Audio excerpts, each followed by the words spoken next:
Thanks, Jim, and good to see all of you today. For those of you that I have not yet met, I'm Stephanie Drescher. I oversee the client and product function for the firm globally, and I am personally focused on the build-out of our global wealth channel that we'll speak about today. To set the stage, we have 4 businesses that raise capital to serve the needs of our investor base. Retirement services and capital solutions were well covered by Scott and Craig, so I will focus my time today on the institutional and the global wealth management segments, and really excited about the future of both of these businesses. From the institutional perspective, you've heard me cover before, we focus on pensions, sovereign wealth funds, third-party insurers, etc. In global wealth, just to make sure that we're all on the same page, we will focus on private bank relationships, wirehouses, the independent channel, both through IBDs and RIAs, as well as family offices. We have been in these markets for decades, but it has been more episodic. And what you'll hear today is that has meaningfully changed. Our investor franchise is strong, 1,500 LPs and growing, geographically diverse, in fact, 64 countries, a variety of investor types and size. These relationships run deep with great longevity. On average, our investors have been with us for a decade, and in nearly 150 client situations for over 2 decades. We also importantly continue to expand our relationships. So even from just the beginning of last year, we have added 200 new LP relationships to the Apollo family. We also see our relationships continuing to grow with us across products and strategies. It's important for us to see that cross-sell. If you look at our 50 top clients, just by way of example, a decade ago, they had committed to approximately 5 of our offerings. As we fast forward to today, that's more than double. We're a solutions provider at heart. Whether it's for an institutional client or a global wealth, we are, as Mark mentioned earlier, looking to provide and do provide excess return at each point of the risk-return spectrum.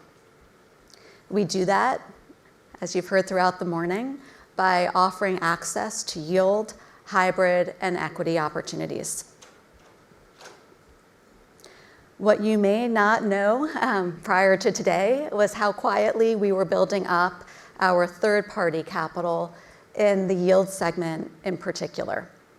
Today, that is approaching $100 billion of assets from third parties versus, that's double from where we were just 5 years ago. And we are well positioned to accelerate that growth from here by either scaling what we currently have and or providing new opportunities going forward. We see a massive opportunity to grow our footprint.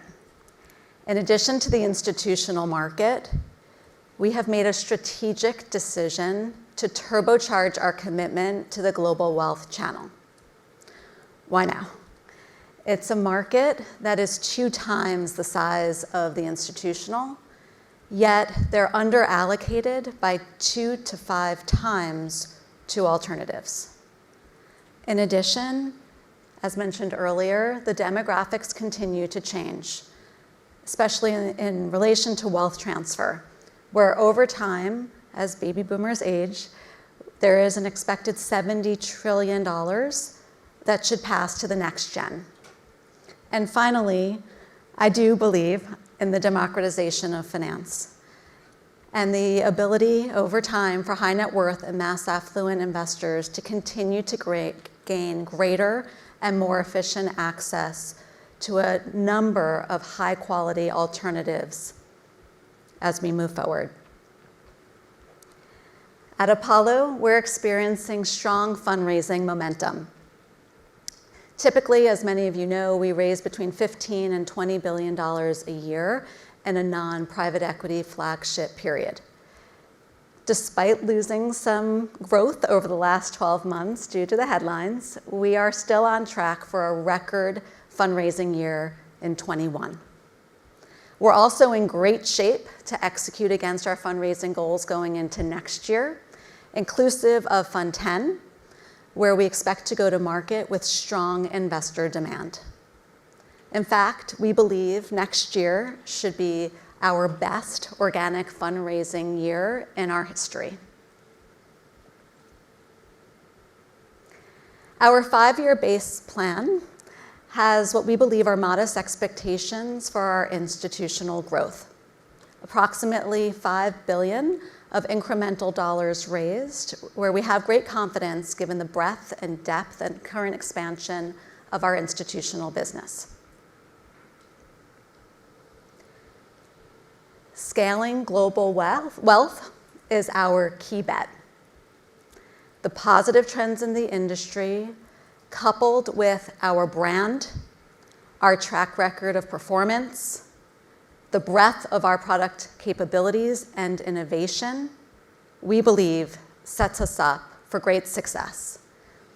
We anticipate that this business will grow from only 5% of the capital that we raise today to 30% and maybe more going forward. Given the magnitude of the shift in the market, we believe that the 15 billion future target per annum here, the target that you see, is modest given the potential that we believe we have over time. We are committed to making this initiative a success, and in fact have been laser focused on critical hires that will position us for that. So we already have 20 people in place. We have our head of private banks and wires here in the US. We've hired a head of global wealth Asia, a head of product development, and many others that will help us to achieve our longer term goals. We recognize the pieces of the puzzle that need to come together here and are highly committed to doing that quickly. By the end of the year, we expect to be at 30 around the world. And if we fast forward to the end of 22, we expect we'll be halfway to our longer term headcount goal. Importantly, we're already building great momentum with our global wealth partners. I just want to give you a few examples today, and these are but a few of the relationships and the pipeline that we are building both in the private banks, the wirehouses, as well as the independent channel. So we did a bit of an experiment in late August. We had a new SPAC offering with one of our bank platform partners. And we knew it was late August. In fact, it was going to cross Labor Day. Yet we gave them $200 million of capacity. And in only 9 days, they had demand well exceeding the capacity. This week, we're actually launching with a bank platform our Hybrid Value Fund 2, building on institutional momentum that we have for that strategy. And next month, we're going to launch in a global wealth platform our private credit BDC. You may refer to it as ACRED. We will start with this platform as an anchor, and then going into next year, we already have about half a dozen relationships that are interested in building on that momentum. And then final example is with Fund 10, where we have a number of interested global partners that would like to offer Fund 10 in their system to their clients going into next year. So lots of great tailwinds here. We recognize the commitment and the investment that we need to make, and it's well underway. We want to deliver a world-class experience to our clients across the institutional as well as the global wealth channel.